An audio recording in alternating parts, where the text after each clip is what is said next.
Hello class, welcome to Connected. In today's class, we will be reading the story titled Two Stories About Flying. This chapter consists of two stories or ports, namely his first flight written by Liam O'Flaherty and Black Aeroplane written by Frederick Forsyth. By the end of this chapter, you will have a better understanding of storytelling and learn new words. You may also gain better knowledge of the English language. Now students, read out the chapter loudly with me. I shall assist you if you get stuck anywhere.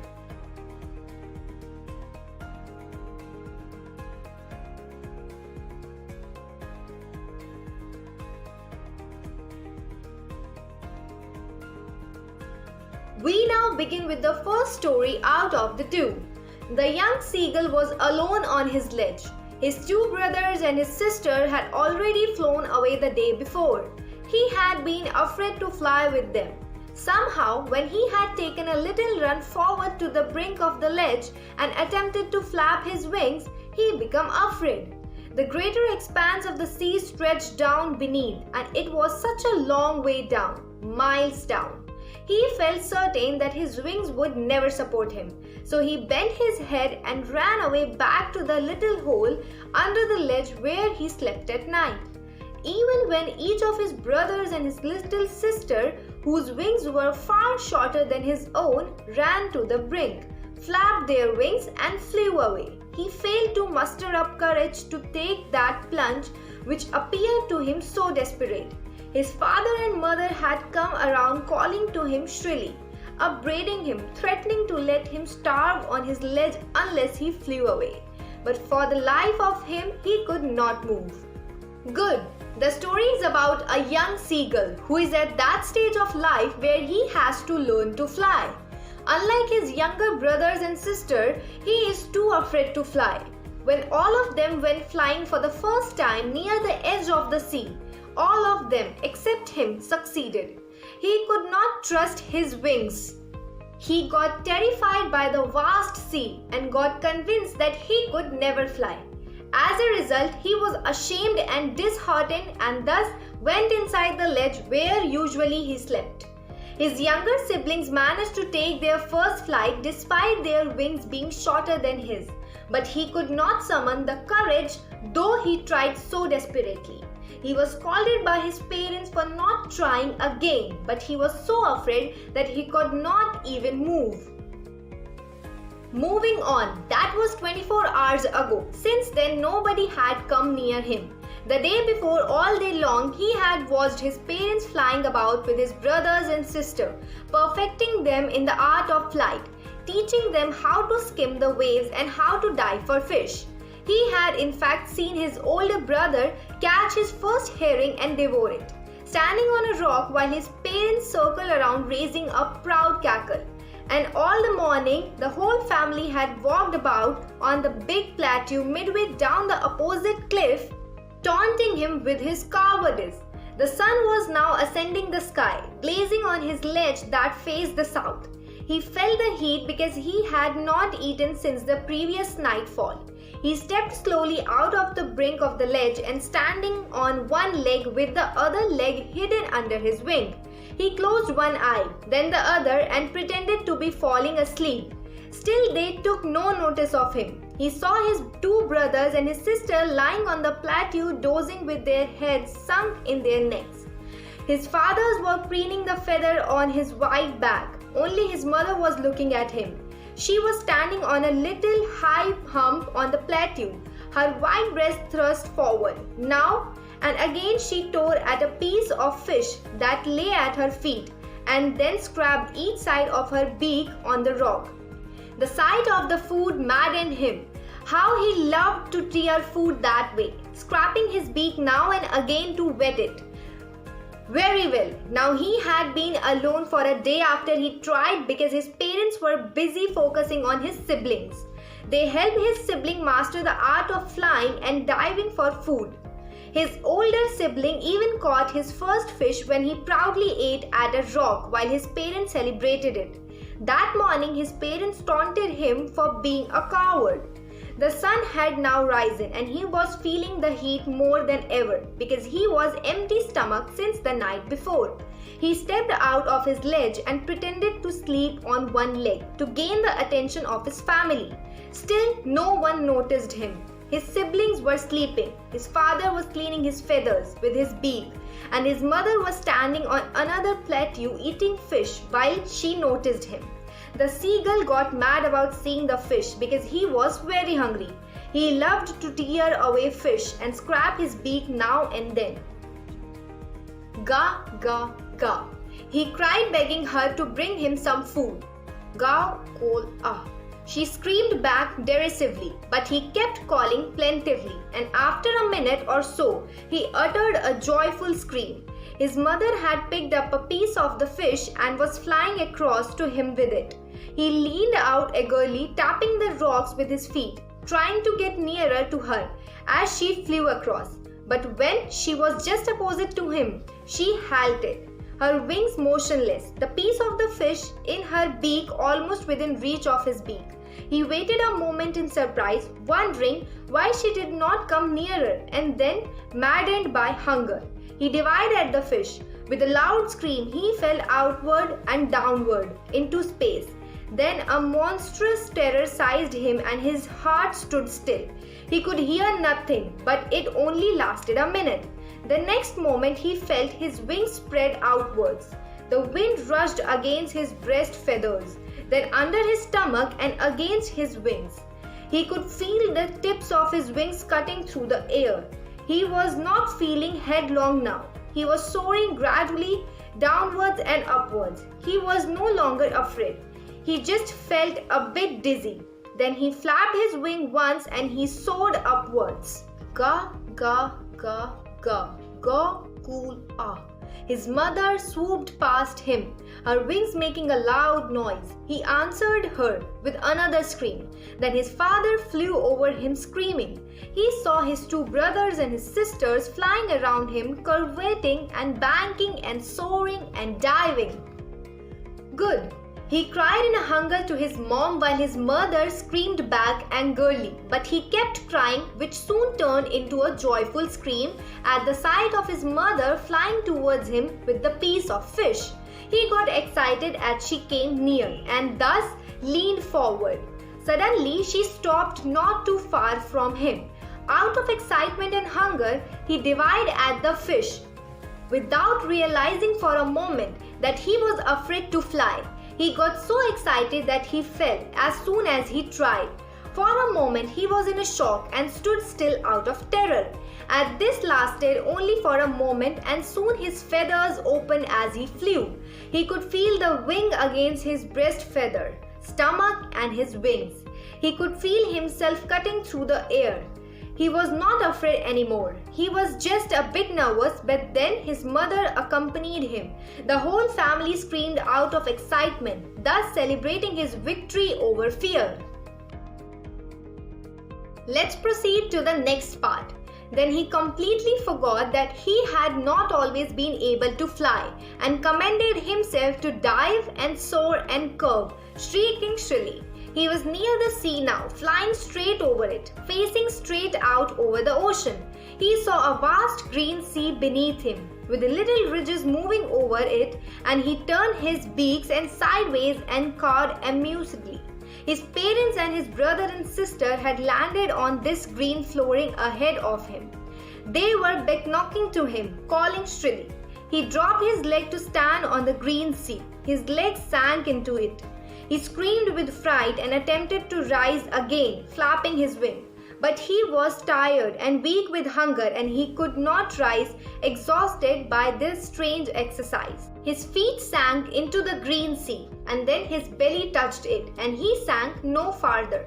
He was floating on it, and around him his family was screaming, praising him, and their beaks were offering him scraps of dogfish. He had made his first flight. Good. Once he overcame his fear, he forgot that he was once afraid of it. He did all those things he once feared. He flew straight over the sea and could see the greenery and the mountains beneath him. He screamed out of joy as he enjoyed the victory. When he landed, his family landed along with him as a gesture they were very proud of. They were screaming and shouting in the excitement in their high-pitched voice. He then went into the sea, where at first he got scared and thus panicked. He tried escaping but got tired and weak because of hunger. Thus, when he calmed down, he started floating in the sea when he was once afraid of. His family was celebrating in excitement and offered him food as praise. Finally, he had overcome his fear and had made his first flight. Okay class, now that we have learned all these new words, let's use them in some sentences now. I shall show you some sample sentences now. Later on, make your own sentences with these words and show them to your teacher. Ledge. We crept carefully along the narrow ledge. Upbraiding. I quickly unbraided my hair and brushed it out. Skim. It took me an hour to skim the book. Herring. He fished up a big herring. Preening. The parrot sat preening her plumage on Long John's shoulder. Whet. The preview was intended to whet your appetite. Derisively. The others laughed derisively. Dizzy. He was dizzy with the scorching sun. Curvating. It took me some time to get rid of the curvating dogs. Now let's read the next story titled The Black Aeroplane. In this chapter, I shall assist you if you get stuck anywhere. We begin reading it from the first part. The moon was coming up in the east behind me, and the stars were shining in the clear sky above me. There wasn't a cloud in the sky. I was happy to be alone high up above the sleeping countryside. I was flying my old Dakota aeroplane over France back to England. I was dreaming of my holiday and looking forward to being with my family.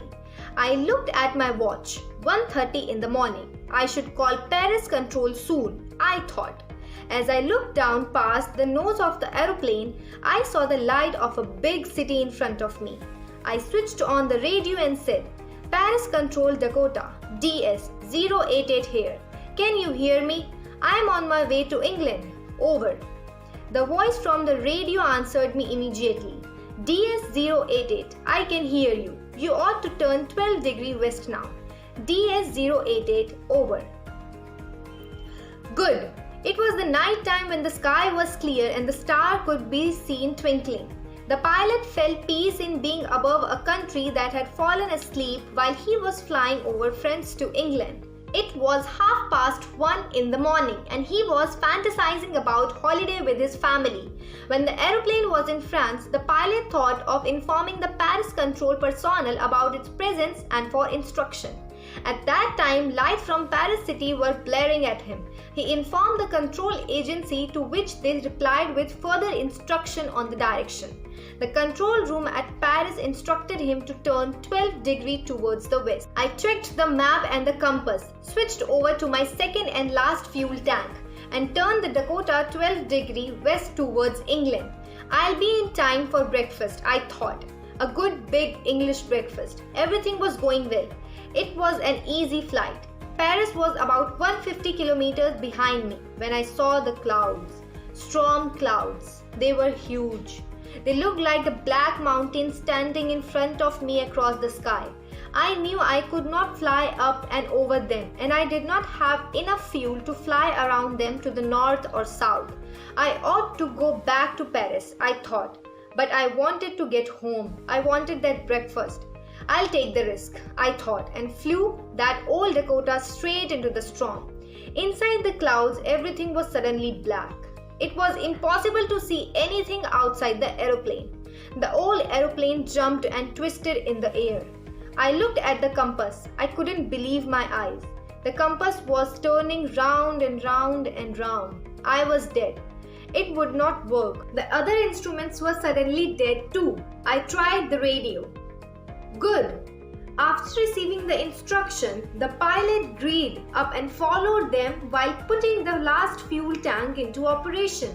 All this time he was dreaming about his time with his family, and then he started thinking about having a satisfactory breakfast at the destination point. He was calm and everything was going as planned. Now the plane had crossed Paris when he started seeing clouds in the sky. The presence of cloud made it unsafe to travel by air because there were chances of a storm. They were so huge and dark that pilot compared them with the black mountains. He knew he couldn't pass them as it was impossible to go above them or escape them with the amount of fuel that was left in the last tank. The right decision would have been to fly back to Paris safely. But the pilot's decision making was clouded by his wish to meet his family. He was so desperately wanted to be with his family and have that English breakfast he had been dreaming of all day that he took the risk of not going back. Thus, he headed the plane right into the storm. It was so dark because of the storm that was nothing visible outside the plane. He started losing control of the plane. The compass and other instruments had also stopped working because of the bad weather. He became helpless. Continuing. Paris control, Paris control. Can you hear me? There was no answer. The radio was dead too. I had no radio, no compass, and I could not see where I was. I was lost in the storm. Then in the black clouds quite near me, I saw another plane. It had no light on its wings, but I could see it flying next to me through the storm. I could see the pilot's face turned towards me. I was very glad to see another person. He lifted one hand and waved. "Follow me," he was saying. "Follow me. He knows that I am lost." I thought, he's trying to help me. He turned his aeroplane slowly to the north in front of my Dakota so that it would be easier for me to follow him. I was very happy to go behind the strange aeroplane like an obedient child. After half an hour, the strange black aeroplane was still there in front of me in the clouds. Now there was only enough fuel in the old Dakota's last tank to fly for 5 to 10 minutes more. I was starting to feel frightened again, but then he started to go down and I followed through the storm. Suddenly I came out of the clouds and saw 2 long straight lines of the lights in front of me. It was a runway, an airport. I was safe. I turned to look for my friend in the black aeroplane, but the sky was empty. There was nothing there. The black plane was gone. I could not see it anywhere. Good. He tried calling the Paris control agency who had helped him earlier but couldn't connect because of the weather. However, when everything failed, he saw a ray of hope when he saw another aeroplane. He felt relieved and he saw another pilot's face and willingness to help him escape the storm. He thought to himself that the other pilot is very kind as he knew that they were lost and was trying to help him. The other pilot took his plane ahead of the lost aeroplane to make it easier for them to follow, while the author followed him like an obedient child. He was also panicking because there was very little amount of fuel left. It was only then that he started coming out of the storm and could see the runway to land his plane safely. When he turned to thank the other pilot, he realized that the plane that helped him had disappeared as soon as he came out of the storm. I hope I made myself clear up till now. Moving to the next part. I landed and was not sorry to walk away from the old Dakota near the control tower. I went and asked a woman in the control center where I was and who the other pilot was. I wanted to say thank you. She looked at me very strangely and then laughed. Another aeroplane? Up there in the storm. No other aeroplane was flying tonight. Yours was the only one I could see on the radar. So who helped me to arrive there safely without a compass or a radio or without any more fuel in my tanks? Who was the pilot on the strange black aeroplane flying in the storm without lights? Good. The author did not know where he had landed but was not afraid of leaving his plane unattended. He headed straight into the control room to ask about the other pilot. To his utmost surprise, the lady informed him that there was no other plane in the sky except his because of the bad weather. He is left astonished with lots of questions unanswered in his mind. Children, now that the chapter is finished, let's look at some fun exercises now. You have 4 minutes to try these questions out. First, For how long had the seagull been alone? Second, when did the seagull's flight begin? Third, why was the pilot happy? Fourth, how many fuel tanks were there on the plane? How much fuel was left? Excellent answer, students. Now let's match your answer with answer sheet. Answer number 1. The seagull had been alone for 24 hours. Answer number 2. His flight began when he was falling outwards and downward into space. His wings spread outwards. Now, he was not falling headlong. He was moving gradually downwards and outwards. Answer number 3. The pilot was happy due to 2 reasons. First, he was alone high up above the sleeping countryside. Second, he was dreaming of his holiday and looking forward to being with his family. Answer number 4. There was 2 fuel tanks in the plane. The pilot had already switched over to the second and the last tank, so there was enough fuel only to fly back to England. Students, now try to answer these personal questions on your own. Remember students, there can be many correct answers. First, do you think the situation of the young seagull arouses sympathy for him? Second, do you think the story, The Black Aeroplane, is a mystery? Do you see some elements of supernatural power in the story? Okay students, I hope you were able to understand 2 beautiful flying stories. Now let's move on to an amazing poem titled How to Tell Wild Animals by Carolyn Wells. In this poem, the poet had explained the characteristics of various wild animals in a very funny way. She has used language in a way that generates humor. She is introducing the reader to various kinds of wild animals like Asian lion, Bengal tiger, bear, etc., explaining each of the animal in a very humorous way. Now read out the chapter loudly with me. I shall assist you if you get stuck anywhere. Let's begin with the first stanza. If ever you should go by chance to the jungle in the east, and if there should to you advance a large and a tawny beast, if he roars at you as you are dying, you will know it is the Asian lion. Good. Let's understand what the poet means with these lines. The poet is telling the reader how they can recognize various animals in the jungle of the east. So in the first stanza, she says that if the reader comes across an animal whose skin is yellowish brown in color, and if it roars at him so strongly that he can die out of fear, it means that he has encountered an Asian lion. She was humorously explained the Asian lion which could kill a person with its roar. Or if sometime when roaming round, a noble wild beast greets you with black strips on a yellow ground, just notice if he eats you. This simple rule may help you learn the Bengal tiger to discern. Good. In the next stanza, she explained an animal that roams in the jungle and belongs to a royal clan. The color of its skin is yellowish with black stripes. She says that if you notice that he kills you and eats you up, then this means that you have surely seen a Bengal tiger. This time also she has used dark humor to explain how a tiger looks, because once a person has been eaten up by a wild animal, there is no use in determining which wild animal it is. If strolling forth a beast you view, whose hide with spots is peppered, as soon as he has leapt on you, you'll know it is the leopard.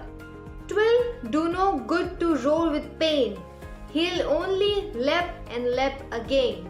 Good. The poet says that if you are casually walking in a jungle, you will meet an animal who has skin with spots on it. This animal is so fast that it will leap on you at once, which means that it will jump on you. This jumping is an indication that it is none other than the leopard. Moreover, she adds that if you will cry out in pain, it is not going to be of any use as it will keep on jumping on you. So in this stanza, the poet has explained the characteristics of a leopard. If when you are walking round your yard, you meet a creature there who hugs you very, very hard, be sure it is a bear. If you have any doubts, I guess he'll give you just one more caress. Good. if you are walking in the lawn area of your house and you meet a creature which hugs you tightly, it is a bear. She further adds that if you are still in doubt regarding the animal, the easiest way is that he will keep hugging and touching you very gently. This act of his will make you sure about his identity. You will come to know that it is a bear. Though to distinguish beast of prey, a novice might nonplus. The crocodile you always may tell from the hyena thus. Hyenas come with merry smiles, but if they weep, they are crocodiles. Good. The poet says that for someone who is new to the job of recognizing animals, it will be like a puzzle to recognize animals that hunt other animals for their food. So here the poet tries to help out the readers by telling the difference between two animals. He says that hyenas will be smiling, whereas if it is a crocodile, it is always in tears. Both of these animals are dangerous. The true chameleon is small, a lizard sort of thing.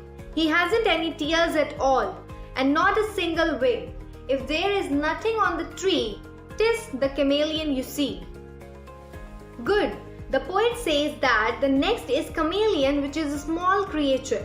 It looks like a lizard, but the difference between the two is that a chameleon does not have ears and wings. Moreover, she says that a chameleon has the ability to change its colors according to the surface on which it is sitting. Therefore, if you see a tree and find nothing else on it, then it must be a chameleon sitting on it. It has changed its color into the color of a tree. Okay class, now that we have learned all these new words, let's use them in some sentences now. I shall show you some sample sentences now. Later on, make your own sentences with these words and show them to your teacher. Ground. Her younger brother hovered in the background watching us. Discern. The man couldn't discern between right and wrong. Hide. The girl dodged behind the tree to hide from the other children. Peppered. He finally stopped and was peppered with bullets from an Apache helicopter. Caress. Cameras caress them from every angle. Novice. I'm a complete novice at skiing. Nonplus. The speaker was completely nonplussed by the question. Children, now that the chapter is finished, let's look at some fun exercises now. You have 3 minutes to try these questions out. First, how does the poet tell us to identify a bear? Second, what does the poet tell us about a chameleon? Third, how does the poet distinguish the hyena from crocodile?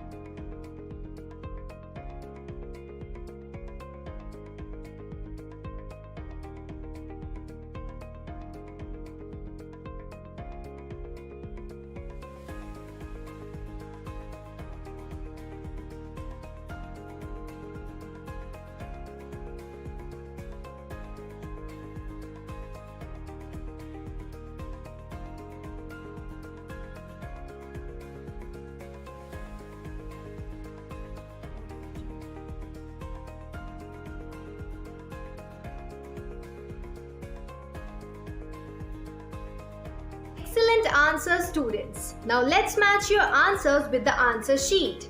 The poet says that if, while walking round the courtyard of his house, a person meets a creature who hugs him very hard, then he can be sure that it is a bear.